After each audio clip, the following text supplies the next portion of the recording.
안녕하세요. 비전뉴스TV 하홍수 행정사입니다.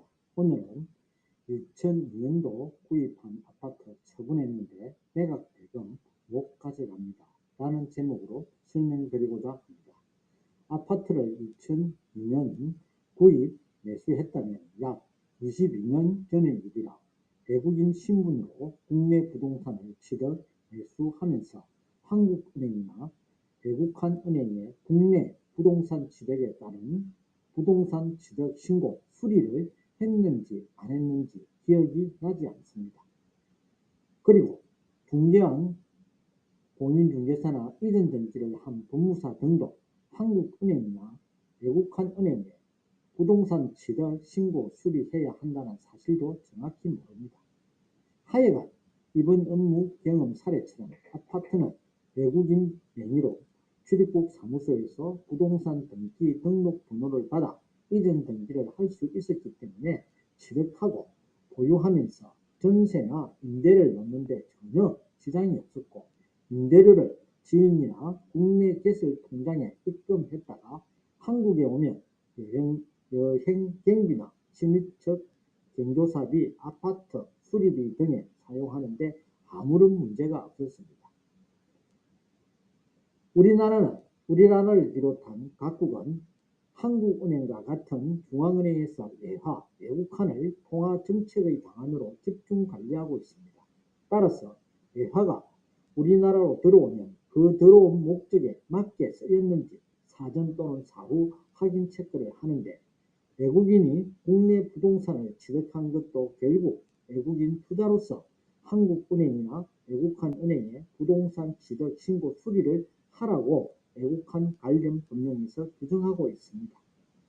이번 사례는 2002년에 아파트를 구입하고 부동산 취득 신고 수리를 하지 않아, 따라서 아파트 취득 구입 자금이 소명되지 않아 아파트 처분 매각 대금을 외국으로 송금 또는 휴대 반출할 수 없어서 처음부터 다시 부동산 취득 신고 수리에 대하여 사후 신고를 한국은행에 하고 그 매각 대금을 가까스로 외국으로 가져간 사례인데, 한국은행에서 신고 필증을 받기까지 그 절차를 간략히 설명하면 다음과 같습니다.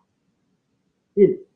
매각 자금이 배치되어 있는 외국한 은행에서 위규 신고라는 절차를 진행하는데, 이는 외국한 관련 규정을 위반했다는 것을 외국한 관리 당국에 스스로 신고하는 절차라고 보면 됩니다.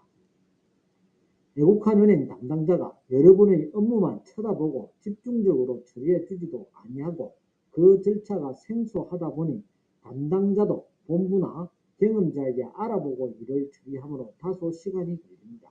물론 저는 외국한 담당자에게 위규 신고 관련 서류만 주시면 작성해 주겠다고 하면 아주 친절하게 관련 서류를 건네주고 필요한 내용을 의뢰인과 인터뷰하여 작성하여 제출하면 담당자는 금융감독위원회에 위규 신고 사항을 회부합니다.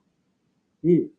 금융감독위원회는 위규 신고 내용을 검토 후 사건 번호를 부여하고 신고 미이행에 대한 과태료 부과 여부를 판단하고, 부과 대상이면 심사 결과를 금융위원회에 입첩하면 금융위원회 징수관이 미이행한 자에게 과태료를 부과하고 미이행자는 과태료를 납부합니다.